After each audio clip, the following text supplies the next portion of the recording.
से कहा जा रहा है कि राजा शब्द के लिए पर्यायवाची इसमें से क्या होगा। तो राजा को तो गोविंद नहीं कहते, लंकेश नहीं कहते, रघुवीर नहीं कहते, नरेंद्र कहा जाता है। ये आपको ध्यान रखना है, राजा को नरेंद्र कहा जाता है। अगला देखिए साथियों, चंदायन के रचयिता कौन है। तो चंदायन के रचयिता अगर आपसे पूछा जाए तो मुल्ला दाऊद आपको बताना है, क्योंकि चंदायन के रचयिता कौन है साथियों, मुल्ला दाऊद है। उसके बाद देख लेते हैं साथियों, अगले नंबर का सवाल है, आपसे कहा जा रहा है कि मूक शब्द का विलोम क्या हो सकता है। मूक का विलोम आप लोग मुझे बता दीजिए साथियों, क्या हो सकता है मूक का विलोम। देखिए साथियों, अगर बात करते हैं मूक का विलोम गूंगा होगा नहीं, विमुख होगा नहीं साथियों, वाचाल कहते हैं मूक के विलोम को, और वाचाल के विलोम को सातु मूक, और मूक के विलोम को वाचाल कहा जाता है। अगला देखिए, निम्नलिखित में से समुदायवाचक विशेषण इसमें से कौन सा है। तो समुदायवाचक विशेषण की अगर हम बात करते हैं साथियों, प्रत्येक, दूना, तीन या चारों। तो यहाँ पर अगर चारों शब्द की बात करते हैं तो ये क्या हो जाएगा, ये समुदायवाचक विशेषण हो जाएगा। जैसे कि मान लीजिए चारों आदमी मैंने यहाँ पर लिखा, तो क्या है, ये एक विशेषण है, और कैसा विशेषण है, समुदायवाचक विशेषण है। उसके बाद देखिए कह रहे कि निम्न में से बात का धनी इस मुहावरा, ये बहुत आप बोलते होगे, अक्सर सुनते होगे कि बात का धनी इस मुहावरे का मतलब क्या होता है, बहस छिड़ जाना नहीं, वादे के पक्का साथियों। क्या जिस जो वादे का पक्का होता है ना साथियों, उसको कहा जाता है भाई वादे का पक्का है, यानी कि ये तो बात का धनी है। राइट आंसर अगर आपका बी है तो बिल्कुल करेक्ट है साथियों। आप लोग आंसर यहाँ पर देते रहिए, जैसे कि यहाँ पर साथियों हिमांशी पाल का आंसर आ रहा है, सोनिया कुमारी का, प्रजापति का आंसर आ रहा है, दीपक रूपाली का आंसर आ रहा है। तो आंसर आप लोग यहाँ पर देते जाइए। कहा जा रहा है कि आज कारखाने का श्री गणेश होगा, रेखांकित शब्द का विलोम आपको बताना है, यानी कि श्री गणेश का आपको विलोम बताना है। तो ये भी आपसे सवाल पूछा जाएगा साथियों, इति श्री कहते हैं साथियों, श्री गणेश के विलोम को इति श्री कहा जाता है। उसके बाद देखिए, हजारों लोगों ने उसे देखा, इस वाक्य में विशेषण क्या है। तो देखिए लोगों की विशेषता बताई इस हजारों शब्द ने, तो हजारों शब्द क्या हो जाएगा साथियों, ये आपका क्या हो जाएगा, एक विशेषण शब्द हो जाएगा, है ना, और लोगो आपका विशेष शब्द हो जाएगा। चलिए साथियों, उसके बाद देखिए कहा जा रहा है कि निम्नलिखित शब्द के लिए उचित वाक्यांश का चयन करिए। असाध्य का मतलब क्या होता है, ये बात आपसे यहाँ पर पूछी जा रही है, असाध्य का मतलब क्या होता है। तो असाध्य का मतलब क्या होता है साथियों, जो साधक ना हो, किसी कार्य को बार बार करना जिसे साधा ना जा सके, है ना, बिल्कुल साथियों, असाध्य उसे कहते हैं जिसे साधा ना जा सके, यानी कि जिसे ठीक ना किया जा सके। तो कुल मिला के साथियों ये सवाल आपके लिए इंपॉर्टेंट है और आपके एग्जाम में आएगा, इसलिए आप लोग इसको अच्छे तरीके से याद कर लीजिए। उसके बाद देखिए, आपसे कहा जा रहा है कि तुलसीदास जी द्वारा रचित रामचरितमानस की कीर्ति चारों तरफ, यहाँ पर खाली जगह है, कीर्ति चारों तरफ दिशाओं में फैली है, यानी कि कीर्ति कैसे लिखा जाता है। तो मैं कहूंगा जैसे ऑप्शन नंबर सी में लिखा हुआ है साथियों, इनमें से कालवाचक संबंध बोधक अव्यय की अगर बात करते हैं तो जो निरंतर शब्द है यही आपका कालवाचक संबंध बोधक अव्यय कहलाएगा। विभत्स रस का स्थायी भाव आपसे पूछा जा रहा है, तो मैं कहूंगा विभत्स रस का स्थायी भाव क्या हो जाएगा साथियों, जुगुप्सा हो जाएगा, जुगुप्सा आपके सवाल का जवाब होगा। अगला देखिए, निम्नलिखित में से संबंधवाचक सर्वनाम संबंधी अशुद्धि वाले वाक्य की पहचान करिए। तो यहाँ पर अगर बात करते हैं, ध्यान रखिएगा, संबंधवाचक सर्वनाम होना चाहिए। यह वही आदमी है जिसका पुत्र परीक्षा में अव्वल आया था, जो मेहनत करते हैं वे सफल होते हैं, ये वही फिल्म है जिसे तुम देखना चाहते हो, ये वह किताब है, मेरी वह किताब खो गई, एक मैंने कल पुस्तक मेले से खरीदा था, है ना।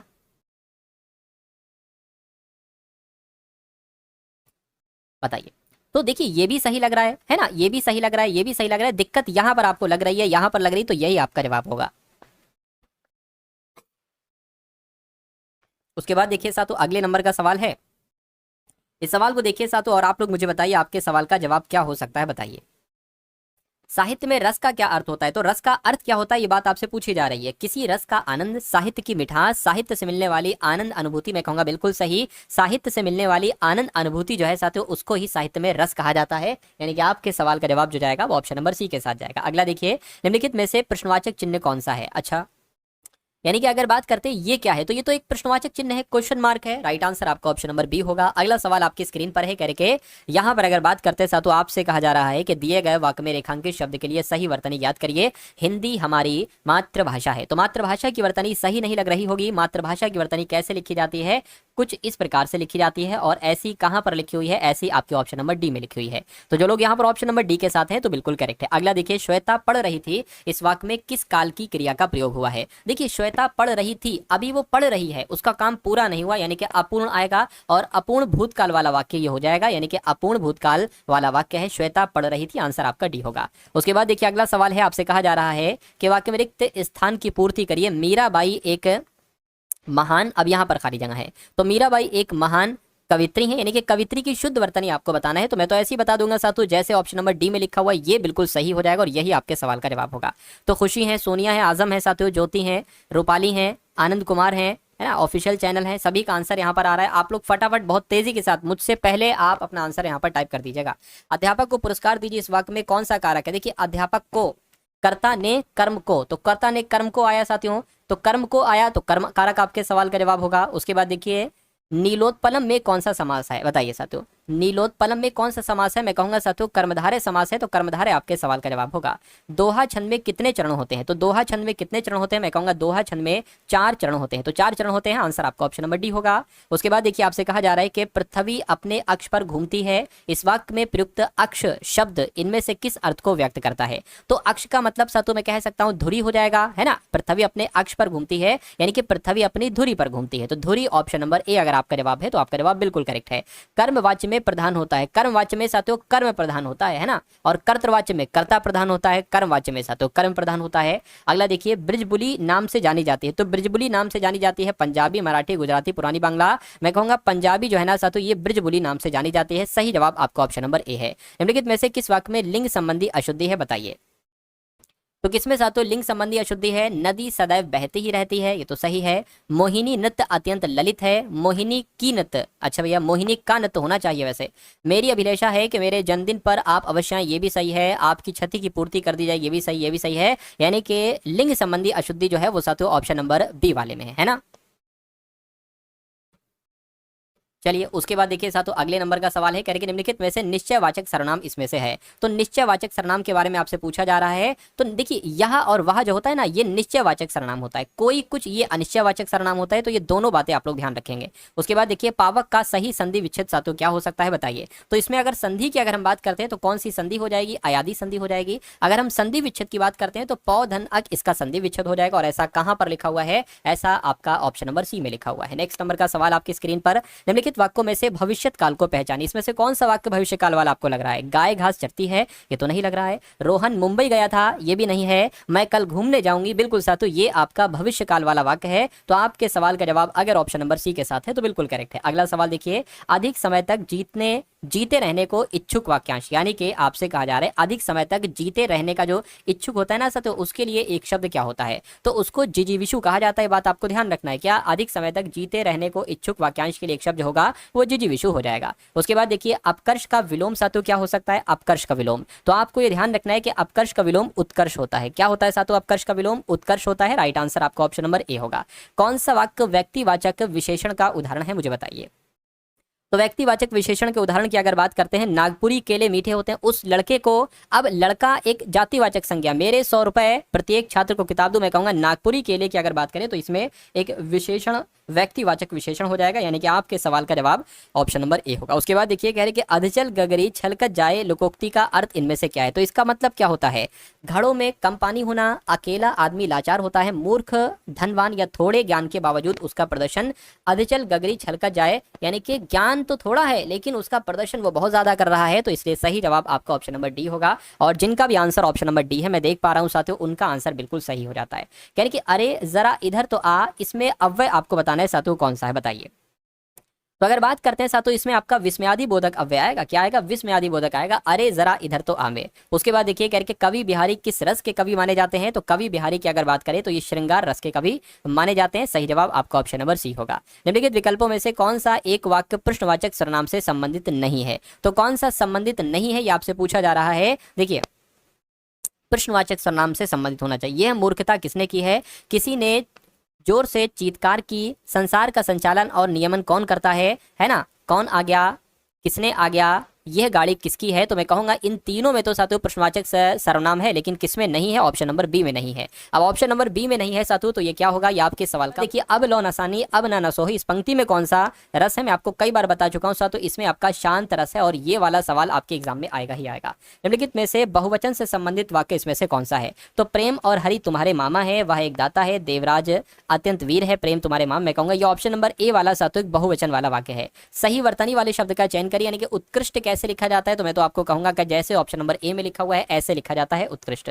राजा भिक्षुक को दान देता है, वाक्य में कारक कौन सा है साथियों, देखिए राजा भिक्षुक के लिए, यानी कि को के की अगर बात करते हैं, को की जगह पर साथियों हम के लिए का इस्तेमाल करेंगे, क्योंकि जब किसी को कुछ गिफ्ट दिया जाता है या कोई दान में चीज दी जाती है तो के लिए आता है, तो मैं कह सकता हूं साथियों यहाँ पर संप्रदान कारक आपके सवाल का बिल्कुल सही जवाब हो जाएगा। उसके बाद देखिए वियना निम्नलिखित में से किस देश की राजधानी है? तो वियना की अगर हम बात करते हैं ना साथियों, तो ये ऑस्ट्रिया देश की राजधानी है। ऑस्ट्रेलिया की तो कैनबरा है और ऑस्ट्रिया की राजधानी जो है साथियों वो आपकी वियना है। आंसर आपका सी हो जाता है।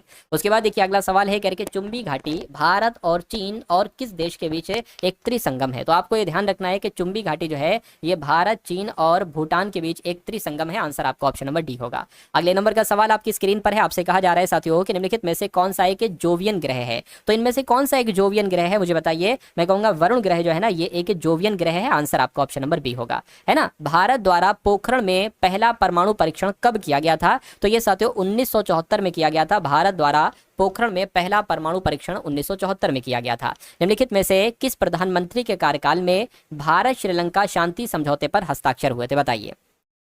तो आपके सवाल का जवाब जो होगा वो राजीव गांधी हो जाएगा। यानी कि राजीव गांधी जो प्रधानमंत्री थे इनके कार्यकाल में भारत श्रीलंका शांति समझौते पर हस्ताक्षर हुए थे। आंसर अगर आपका ऑप्शन नंबर बी है तो बिल्कुल करेक्ट है। चलिए उसके बाद देखिए अगला सवाल कह रहे कि भारत में उपभोक्ता संरक्षण अधिनियम कब अधिनियमित किया गया था? तो ये साथियों 1986 में अधिनियमित किया गया था भारत में उपभोक्ता संरक्षण अधिनियम। ये आपको ध्यान रखना है। आंसर आपका ऑप्शन नंबर ए है। अगला देखिए भारत के पहले आरक्षित वन है। तो भारत का पहला आरक्षित वन की अगर हम बात करते हैं तो सतपुड़ा राष्ट्रीय उद्यान ही भारत का पहला आरक्षित वन है। आंसर आपका ऑप्शन नंबर डी होगा। भागड़ा नागल बांध ये किस नदी के ऊपर बना हुआ है? तो ये मैं कहूंगा साथियों सतलज नदी के ऊपर बना हुआ है। सतलज आपके सवाल का जवाब होगा। भागड़ा नागल बांध ये सतलज नदी के ऊपर बना हुआ है। उसके बाद देखिए भारत में रुपए का सिक्का सबसे पहले इनके शासन में प्रारंभ हुआ। तो किनके शासन में प्रारंभ हुआ साथियों? शेर शाह सूरी के शासन में प्रारंभ हुआ। सही जवाब आपका ऑप्शन नंबर सी हो जाता है। संयुक्त राष्ट्र की किस शाखा का मुख्यालय फ्रांस की राजधानी पेरिस में स्थित है? तो मैं कहूंगा यूनेस्को का मुख्यालय कहां पर स्थित है साथियों? ये यूनेस्को का मुख्यालय संयुक्त राष्ट्र की किस शाखा का? तो यूनेस्को का मुख्यालय कहां पर स्थित है? फ्रांस की राजधानी पेरिस में स्थित है। उसके बाद देखिए आपसे कहा जा रहा है कि स्वदेशी आंदोलन के दौरान आमार सोनार बांग्ला गीत किसने लिखा था? तो ये गीत पता किसके द्वारा लिखा गया था? रविन्द्रनाथ टैगोर के द्वारा लिखा गया था। तो रविन्द्रनाथ टैगोर आपके इस सवाल का जो होगा वो बिल्कुल सही जवाब हो जाएगा। चलिए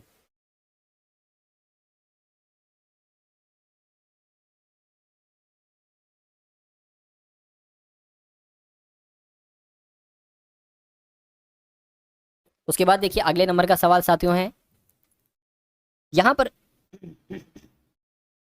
कह रहे हैं साथियों भारतीय प्रतिभूति और विनिमय बोर्ड की स्थापना जो हुई थी ये कब हुई थी? ये भी साथियों बढ़िया सवाल है और मैं कहूंगा किसी ना किसी या आपकी शिफ्ट में साथियों पूछा जा सकता है। तो 1992 में ही भारतीय प्रतिभूति और विनिमय बोर्ड की स्थापना हुई थी। अगला देखिए भारतीय रिजर्व बैंक की स्थापना साथियों कब की गई थी? तो इसकी स्थापना 45 में नहीं, 55 में नहीं, 1935 में की गई थी और 1 अप्रैल 1935 में ही साथियों आरबीआई की स्थापना की गई थी। कहने के रायका जनजाति किस राज्य में पाई जाती है? तो रायका जनजाति पता कहां पर पाई जाती है साथियों? ये राजस्थान में पाई जाती है, रायका नामक जनजाति। अगला देखिए ईस्टर त्योहार ये किस समुदाय द्वारा मनाया जाता है? ईस्टर त्योहार जो है ना ये साथियों ईसाई है ना समुदाय जो है ना ईसाई समुदाय द्वारा मनाया जाता है ईस्टर त्योहार। सही जवाब आपका ऑप्शन नंबर डी हो जाता है। निम्नलिखित में से कौन सा स्थान हैमिस मठ के सर्वाधिक समीप है? तो मैं कहूंगा साथियों जो लेह है ना लेह ये हैमिस मठ के शेषाचलम बायोस्फीयर रिजर्व ये किस राज्य में है साथियों? ये पता कहां पर है? ये आंध्र प्रदेश में स्थित है। तो आंध्र प्रदेश आपके सवाल का बिल्कुल सही और सटीक जवाब हो जाता है भाई। बहुत बढ़िया, very good class. Next number का सवाल अब हम लोग देख लेंगे। यहाँ पर कहा जा रहा है कि भारतीय खाद्य निगम का मुख्यालय कहां पर है? तो भारतीय खाद्य निगम का मुख्यालय मैं कहूंगा नई दिल्ली में है। तो नई दिल्ली आपके सवाल का जवाब होगा। उसके बाद देखिए ईस्टर त्योहार किस समुदाय द्वारा मनाया जाता है? तो मैंने आपको बताया था साथियों ईस्टर त्योहार ईसाई है ना ईसाई समुदाय द्वारा मनाया जाता है। अगला सवाल देखिए निम्नलिखित में से कौन सा स्थान हैमिस मठ के सर्वाधिक समीप है? तो लेह है। ये भी बताया था, रिपीट हो गया है। ये भी साथियों शेषाचलम बायोस्फीयर रिजर्व कहां पर है? तो आंध्र प्रदेश में स्थित है। चलिए साथियों उसके बाद देखिए अगला सवाल है। अगला सवाल आपकी स्क्रीन पर है। कह रहे कि वन संरक्षण को बढ़ावा देने के लिए किस राज्य ने निंगोल वन पहल शुरू की? तो निंगोल वन पहल जो शुरू की है वो अभी हाल फिलहाल में किसके द्वारा शुरू की गई है मुझे बताइए। चलिए तो ये मणिपुर के द्वारा शुरू की गई है। वन संरक्षण को बढ़ावा देने के लिए मणिपुर ने निंगोल वन पहल शुरू की है। अगला देखिए क्यूएस वर्ल्ड यूनिवर्सिटी रैंकिंग 2026 में किस भारतीय शिक्षण संस्थान को पहला स्थान दिया गया है? तो पता साथियों आईआईटी दिल्ली को पहला स्थान दिया गया है, लेकिन आईआईटी दिल्ली यहाँ पर कहीं पर लिखा हुआ ही नहीं है। अगले नंबर का सवाल देखिए पेरियासामी कुमारन को कहाँ भारत का उच्चायुक्त नियुक्त किया गया? तो कहाँ साथियों भारत का उच्चायुक्त नियुक्त किया गया है? मैं कहूंगा यूनाइटेड किंगडम में उच्चायुक्त नियुक्त किया गया है। आंसर आपका ऑप्शन नंबर सी होगा। यूसीसी बिल पास करने वाला दूसरा राज्य कौन बन गया है? तो आपको यहाँ पर मालूम होना चाहिए गुजरात राज्य की अगर हम बात करें तो गुजरात राज्य ही यूसीसी बिल पास करने वाला दूसरा राज्य बन चुका है। नमा फार्मामेड 2026 ये आयोजित किया जाएगा। ये कहां पर आयोजित किया जाएगा साथियों? ये नई दिल्ली में आयोजित किया जाएगा। तो नई दिल्ली आपके सवाल का जवाब होगा। अगला देखिए राष्ट्रीय महिला आयोग ने देशव्यापी डिजिटल सुरक्षा अभियान के लिए किसके साथ साझेदारी की है? तो किसके साथ साझेदारी की है? मैं कहूँगा ट्रू कॉलर के साथ साझेदारी की है। राष्ट्रीय महिला आयोग ने देशव्यापी डिजिटल सुरक्षा अभियान के लिए ट्रू कॉलर के साथ साझेदारी की है। अगला सवाल देखिए, संस्कृति मंत्रालय ने विरासत को बढ़ावा देने के लिए किसके साथ समझौता ज्ञापन पर हस्ताक्षर किए हैं? तो यूट्यूब के साथ किए हैं। तो ये सवाल इंपॉर्टेंट है, आपके एग्जाम में आएंगे। संस्कृति मंत्रालय ने विरासत को बढ़ावा देने के लिए यूट्यूब के साथ समझौता ज्ञापन पर हस्ताक्षर किए हैं। उसके बाद देखिए, ओपन एआई ने किसे एशिया प्रशांत के लिए प्रबंध निदेशक नियुक्त किया गया है? तो आपका जवाब मालूम होना चाहिए आपको, किरण मणि आपके सवाल का जवाब होगा, यानी कि ओपन एआई ने किरण मणि को एशिया प्रशांत के लिए प्रबंध निदेशक नियुक्त किया है। अगले नंबर का सवाल है, प्रधानमंत्री मोदी कहाँ G7 शिखर सम्मेलन 2026 में भाग लेंगे? तो पता साथों, ये फ्रांस में लेंगे। प्रधानमंत्री नरेंद्र मोदी ये फ्रांस में G7 शिखर सम्मेलन 2026 में भाग लेंगे। COMBAT को लिखा जाता है NPDVCD। उसी प्रकार इनको इस तरीके से लिखा जाता है। तो क्रेडिट को क्या लिखा जाएगा? देखिए अभी थोड़ा सा मुझे समझ में नहीं आया यहाँ पर, तो मैं इसको लिख लेता हूँ, COM और BAT, इसको मैंने यहाँ पर सातों लिख लिया। अब मैं इस वाले को लिख लेता हूँ सातों, ऊपर वाले को NPD और VCD यहाँ पर लिख लिया। अच्छा, एक चीज यहाँ पर मुझे दिख रही है, जैसे कि ये C है ना, तो C से N का तो संबंध नहीं है, P का भी नहीं है, लेकिन D का है। C से D हो गया, O का अगला लेटर P होता है, M का अगला लेटर N होता है। उसी प्रकार B से D हो गया, A का C हो गया। अब क्या बढ़ा दिया गया? अब 1 2 बढ़ा दिया गया है ना। चलिए कोई दिक्कत नहीं साथियों, 2 बढ़ा दिया गया और यहाँ पर भी 2 बढ़ाया गया और T से भी हुआ 2 बढ़ाया गया। तो कुल मिला के इसको तो बहुत हम आराम से यहाँ पर कर लेंगे। CRE और DIT यहाँ पर लिखा है, शुरू में एक एक बढ़ाएंगे। जैसे E से C से क्या होगा? D है ना, R से क्या होगा? S और E से क्या हो जाएगा साथियों? F हो जाएगा। उसी प्रकार D में 2 बढ़ाओ, DEF तो F आ जाएगा, और I की अगर बात करते हैं साथियों, K आ जाएगा, TUV। तो ये कौन से ऑप्शन में लिखा हुआ है मुझे बताइए? FSDVKF, ऐसा तो ऑप्शन नंबर C में लिखा हुआ है। अगर हम बात करते हैं सभी गैबियन, ये मान लेते हैं साथियों क्या हो जाएंगे? ये गैबियन हो गई है ना। तो सभी गैबियन जो है ना, सभी गैबियन क्या होंगे साथियों? दीवार होंगी। सभी गैबियनों की अगर बात करते हैं दीवार हैं, सभी कंक्रीट दीवार हैं, सभी कंक्रीट दीवार हैं। तो फिर इसमें एक दिक्कत हो जाएगी, एक सेकंड रुकिए, फिर हमें दीवार बड़ी बनाना पड़ेगी। दीवार फिर हमने साथियों यहाँ पर ये बड़ी बनाई, ये क्या हो गई? ये साथियों दीवार हो गई है ना। और कहा जा रहा है कि सभी कंक्रीट दीवार हैं, ये सभी कंक्रीट इसके अंतर्गत आ गए दीवार के अंदर। सभी पुल दीवार हैं, ये पुल भी साथियों दीवार के अंतर्गत आ गए। अब निष्कर्ष पढ़िए और बताइए कौन सा सही है, कौन सा यहाँ पर साथियों आपको गलत लग रहा है। चलिए देखते हैं साथियों, ट्राई करते हैं। यहाँ पर हम लोग कहने के कुछ पुल गैबियन है, कुछ पुल का गैबियन से कोई संबंध नहीं, गलत है। कुछ कंक्रीट पुल है, कुछ कंक्रीट पुल नहीं है, पुल का कंक्रीट से कोई लेना देना, ये भी गलत है। यानी कि ना तो निष्कर्ष 1 ना ही निष्कर्ष 2 अनुसरण करता है। उसके बाद देखिए, आपसे कहा जा रहा है अंग्रेजी शब्दकोश वाली चीज आपको दी गई है। इन सारे वर्ड्स को आपको अंग्रेजी शब्दकोश के अकॉर्डिंग लगाना है।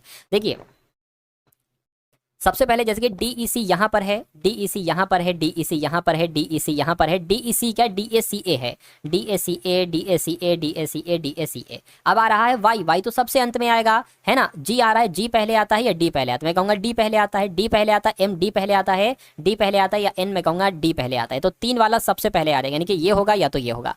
अब D की अगर बात करते हैं साथियों, D के बाद G आता है तो 4 आ जाएगा।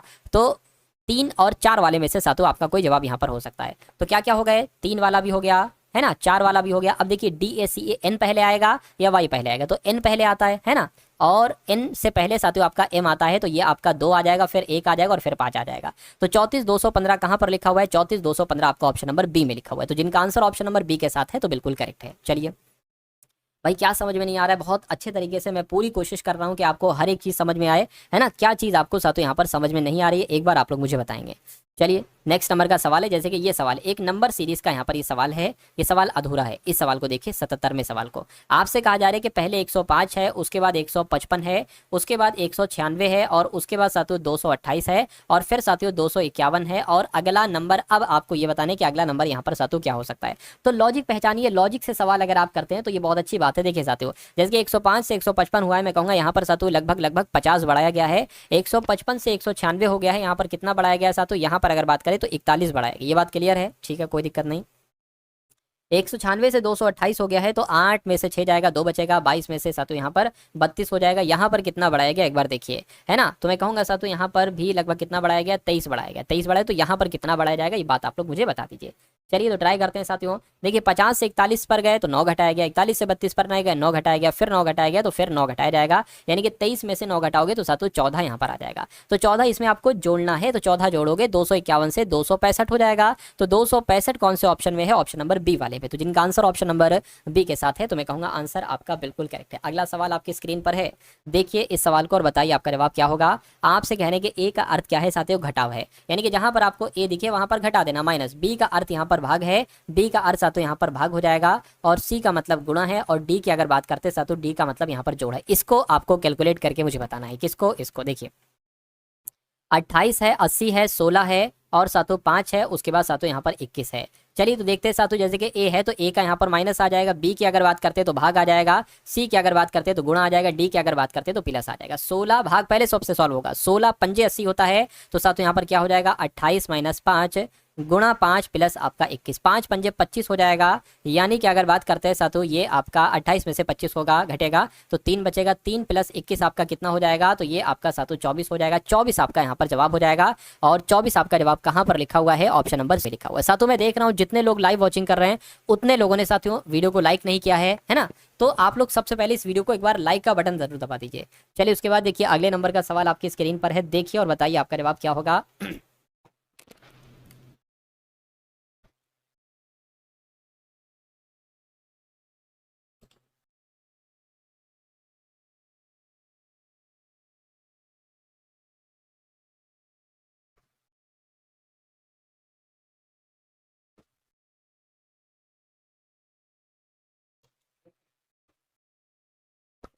देखिए साथियों इसमें क्या है, इसमें जैसे कि अगर हम बात करें तो ए से वी हुआ है, ए से बी हुआ है, और वी से क्यू हुआ है। देखिए वी 22 पर होता है ना, और क्यू 17 पर होता है, तो कितना 5 घटाया गया है। क्यू से यहाँ पर एल हुआ है साथ, तो तब भी 5 घटाया गया है, ठीक है। तो यहाँ पर भी ए से वी हुआ है, इसमें भी अगर 5 घटाए तो वी आ जाएगा, तो इसमें भी 5 घटाओ, एल से 5 घटाओगे तो जी आ जाएगा मेरे हिसाब से साथ। तो जी कहाँ पर है? यहाँ पर, यहाँ पर, यहाँ पर। टी से ओ हुआ है तो कितना घटाया गया? 5 घटाया गया। ओ से जे हुआ है 5 घटाया गया, फिर 5 घटाएगा, फिर 5 घटाओगे तो ए आ जाएगा। तो ए आ जाएगा, जेड आ जाएगा, जेड आ जाएगा साथियों, है ना।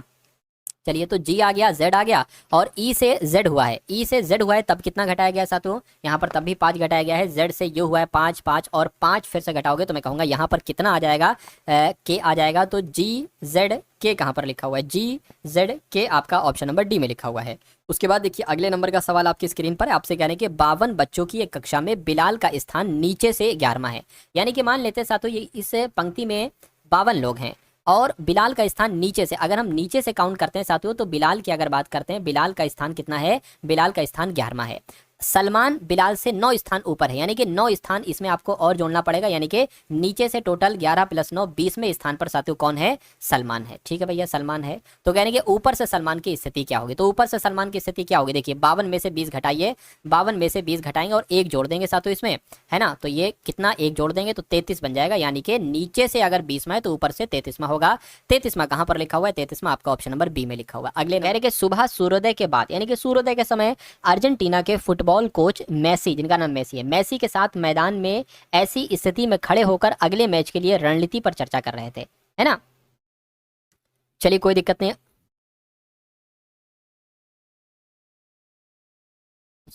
सुबह सूर्योदय के बाद अर्जेंटीना के फुटबॉल कोच मेसी के साथ मैदान में ऐसे स्थिति में खड़े होकर अगले मैच के लिए रणनीति पर चर्चा कर रहे थे कि कोच की छाया मेसी के, कोच की छाया जो है ना, अच्छा कोच की छाया, सॉरी फुटबॉल के कोच जो थे ये मेसी के साथ चर्चा कर रहे थे। 2 लोग हैं, फुटबॉल के कोच हैं और दूसरे साथों मेसी हैं। तो आपसे कहा जा रहा है कि कोच की छाया मेसी के ठीक सामने पड़ती है, कोच की छाया मेसी के सामने पड़ती है। देखिए ये पूर्व दिशा है और ये सूर्योदय यहाँ से हुआ है ना। तो कोच की छाया मेसी के सामने पड़ रही है, तो कोच साहब यहाँ पर खड़े होंगे और मेसी साहब साथों यहाँ पर खड़े होंगे, तभी तो ऐसे साथियों कोच से ऐसे छाया पड़ेगी ना। कोच की छाया मेसी के सामने पड़ रही है, ठीक सामने पड़ती है। मेसी किस दिशा की ओर मुंह करके? मेसी तो इनकी कोच की तरफ मुंह करके देखेंगे और ये दिशा पूर्व दिशा है, तो मैं कहूंगा पूर्व आपके सवाल का बिल्कुल सही और सटीक जवाब हो जाएगा। उसके बाद देखिए अगले नंबर का सवाल आपसे कह रहे हैं कि कथन यहाँ पर सातों हैं और आपको यहाँ पर निष्कर्ष दे रखे हैं। आपसे कहा जा रहा है कि एक वैश्विक महामारी, है ना, एक वैश्विक महामारी कोविड-19 के प्रकोप के बाद पूरी दुनिया में एक गंभीर आर्थिक संकट पैदा हो गया है।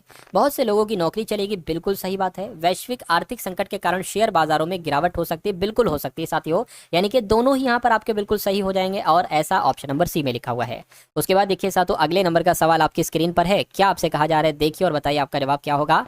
आपसे कहा जा रहा है साथियों, कथन यहाँ पर है और आपके सामने निष्कर्ष यहाँ पर है ना। यानी कि नेशनल एल्यूमिनियम कंपनी ने भारत को धातु की कमी से लेकर आत्मनिर्भरता की स्थिति में ला दिया है। चलिए कोई दिक्कत नहीं। निष्कर्ष को साथियों अब आपको यहाँ पर पढ़ना है और बताना है कि आपके सवाल का जवाब क्या हो सकता है। नेशनल एल्यूमिनियम कंपनी ने भारत को धातु की कमी से लेकर आत्मनिर्भरता की स्थिति में ला दिया है। पहले भारत को एल्यूमिनियम का आयात करना पड़ता था, है ना।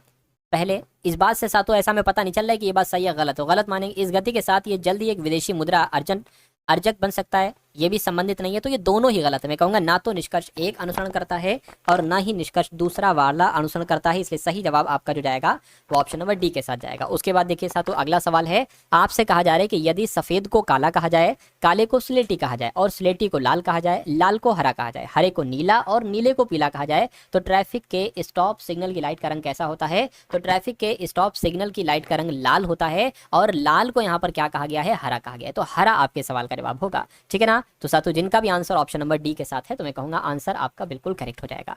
चलिए साथियों, अब इतने सवाल हो चुके हैं। अब उसके बाद हम लोग यहाँ पर नेक्स्ट नंबर के सवाल देखते हैं। बढ़िया बढ़िया कॉन्सेप्ट साथियों मैं आपके लिए यहाँ पर लेकर आया हूँ। देखिए आपसे कहा जा रहा है कि दो संख्याएं हैं, उनका अनुपात दे रखा है 7:13 और उनका महत्तम समापवर्तक कितना है साथियों, 8 है। तो उनका लघुत्तम समापवर्तक साथियों कितना होगा। ये बहुत आराम से सवाल को साथियों हम लोग करेंगे। देखिए अगर कभी भी आपको HCF दे रखा हो, महत्तम समापवर्तक, और संख्याओं का अनुपात दे रखा हो, तो हम संख्याओं के अनुपात से और महत्तम समापवर्तक से संख्याओं को बहुत आराम से निकाल सकते हैं। जिसके अगर महत्तम समापवर्तक की गुणा पहली संख्या के अनुपात से कराओगे तो वो पहली संख्या होगी। जैसे 7 8 56, तो ये पहली संख्या हो गई। 8 की अगर 13 से गुणा कराओगे साथियों, यानी कि 13 8 104, तो ये आपकी दूसरी संख्या हो गई। तो आपने पढ़ा नहीं था साथियों, पहली संख्या गुणा दूसरी संख्या बराबर LCM और HCF। तो HCF तो 8 दे रखा है, LCM आपको नहीं पता है, निकाल लेंगे साथियों। इसको आपको कैलकुलेट करना है बस, और कुछ नहीं करना है ना। देखिए 8 एकम 8 हो जाएगा, 8 तियां 24 हो जाएगा। 13 की गुणा 56 से करा लीजिए, आपको साथियों LCM पता चल जाएगा। 13 की गुणा अगर हम यहाँ पर 56 से कराते हैं, 6 तियां 18 हो जाएगा, 6 कम 6, एक आपका 7 हो जाएगा, 5 तियां 15 हो जाएगा, 5 एकम 5 और एक आपका 6 हो जाएगा, यानी कि 8 हो गया। तो ये 728 आ जाएगा। 728 कहाँ पर है, 728 तो आपका ऑप्शन नंबर डी वाले में। तो जिनका आंसर ऑप्शन नंबर डी के साथ है तो बिल्कुल करेक्ट है। अगला सवाल आपकी स्क्रीन पर है, देखिए इस सवाल को और आप लोग मुझे बताइए आपके सवाल का जवाब क्या होगा। देखिए साथियों, आपसे कहा जा रहा है कि यदि किसी वर्ग की भुजा में 5% की वृद्धि की जाती है तो उसके परिमाप में कितने प्रतिशत की वृद्धि हो सकती है। देखिए अगर किसी भी चीज में 5% की वृद्धि हो रही है, कितने प्रतिशत की, 5% की वृद्धि हो रही है, यानी कि 5% कैसे लिखोगे, 5/100 है ना। इसको कट करोगे, 5 एकम 5, 5 दूना 10, इतना आ जाएगा। तो 1/20 हो रहा है, यानी कि 5% की वृद्धि हो रही है, यानी कि 20 पर 1 की वृद्धि हो रही है। यानी कि अगर पहले 20 था तो 1 की वृद्धि होकर साथियों 21 हो गया, समझ गए। अगर 5% की वृद्धि हो रही है तो हम कहेंगे 20 से 21 हो गया। तो उसके परिमाप में कितने प्रतिशत की वृद्धि होगी, ये बात आपसे यहाँ पर साथियों पूछी जा रही है। तो कुल मिला के अगर बात करते कितनी बढ़ोतरी हुई है एक की, तो इस एक को प्रतिशत में बदल लो, नीचे आपका पहला वाला आएगा तो 20 आ गया, 20 पंजे आपका 100 हो गया। तो कुल मिला के अगर हम बात करते हैं 5%, तो उसके परिमाप में भी साथियों 5% की वृद्धि होगी। 5% की वृद्धि कहां पर लिखी हुई है, ऑप्शन नंबर सी में लिखी हुई है। चलिए साथियों, उसके बाद देखते हैं अगले नंबर का सवाल आपकी स्क्रीन पर है, देखिए और बताइए। ये अब 2-3 सवाल और बाकी हैं साथियों, इन सवालों को भी आप लोग अच्छे तरीके से देख लीजिए, उसके बाद क्लास एंड हो जाएगी। आपसे कहा जा रहा है कि यदि 25 व्यक्ति प्रतिदिन 15 घंटे काम करके 5 इकाई कार्य को 8 दिनों में पूरा कर सकते हैं, यानी कि 25 व्यक्ति 15 घंटे काम करके 5 इकाई, देखिए जितना काम किया जाएगा वो हम नीचे लिखेंगे बटे के। तो 5 इकाई काम करते तो 5 नीचे आ जाएगा, और कितने दिन में करते हैं, 8 दिनों में करते हैं। फिर से देखिए 25 व्यक्ति 15 घंटे काम करके 8 दिनों में 5 इकाई तैयार करते हैं। उसके बाद कह रहे हैं कि तो 12 व्यक्ति प्रतिदिन 20 घंटे कार्य करके 10 इकाई को पूरा करने में कितने दिन का समय लेंगे। तो मैं कहूँगा कितने दिन का समय लेंगे। ये 0 से ये 0 कैंसिल हो जाएगा, ठीक है ना। अब अगर बात करते हैं साथियों 25 गुणा 15, या एक काम कर इसको कट करा लेते हैं, 5 से कट करेंगे 5 आए, 15 पंजे 75 हो जाएगा। 75 की गुणा साथियों 8 से कर दीजिए आप लोग, है ना। देखिए या 75 गुणा 8 ऐसे ही लिख दो, बराबर आपका क्या है साथियों, दिन। दिन हमें निकालना है। ये 2 गुणा 24 यानी कि 12 गुणा 2 आ जाएगा, 12 गुणा 2 यहाँ पर साथियों आ जाएगा। 2 से कट करेंगे 4 आ जाएगा, 4 से कट करेंगे 3 आ जाएगा, यानी कि 75। अब इसको कट कर लिए, 3 एकम 3, 3 दूना 6, 3 पंजे 15, यानी कि 25 दिन का समय लगेगा। और 25 दिन का समय आपका कहाँ पर लिखा हुआ है, ऑप्शन नंबर तो दोस्तों ये वीडियो आप लोगों को कैसी लगी कमेंट बॉक्स में ज़रूर बताएं। वीडियो अच्छी लगे तो वीडियो को लाइक करें और चैनल पर नए हैं तो चैनल को सब्सक्राइब करें।